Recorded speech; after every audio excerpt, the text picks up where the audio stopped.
The A pillar seals.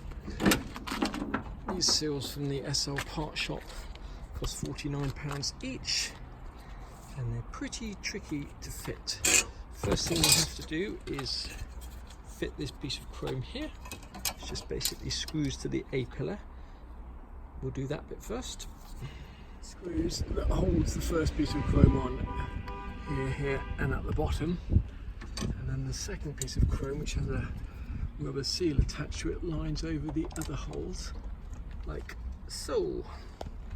First bit of chrome on, you don't need any glue or seals or silicone behind there at all. Some people put it on, but you don't actually need it. The next thing to do is to put this piece of chrome here on.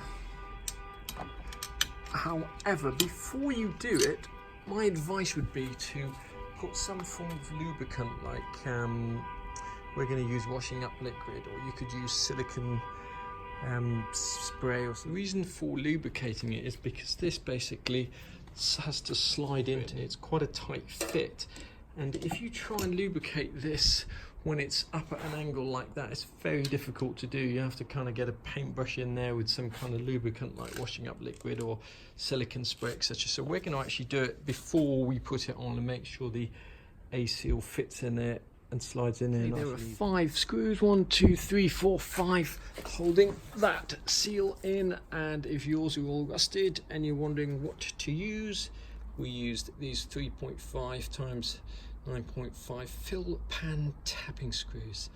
Out of working this seal in down there. Can't do it with one hand, but that will basically slide all the way down there. And if need be, you'll sort of pry the last bit in with a screwdriver. So seat the back bit first and pry the front bit in last if you need to, because the back bit has a deeper groove. Sometimes these seals can be really tricky to get in. You can't slide them in all the way.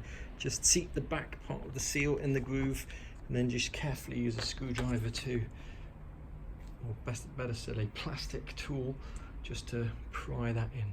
Once you've got this part of the seal in, making sure that it's lined up with the top of the car here, now is the really tricky part, which is to thread this bit of chrome under the rubber, match up the holes and screw it all down. Sounds dead easy, but it's an incredibly fiddly job. You can see why some people choose just to stick the seal to there with some glue or mastic, but I'm not going to do that. I'm going to go with the hard way and just use patience. It's important that you mark where the holes are in the actual A pillar, because once you put the piece of chrome and the rubber on, you won't be able to see them. And also put something at the bottom there, A, to drop the screws to catch the screws that you'll drop, and B, so you don't end up scratching the car with a sharp bit of chrome there.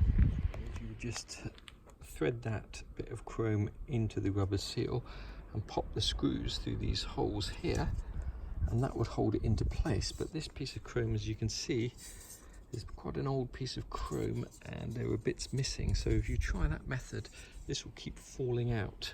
A pillar seals on was an absolute nightmare and took ages. I don't know, there's some special technique.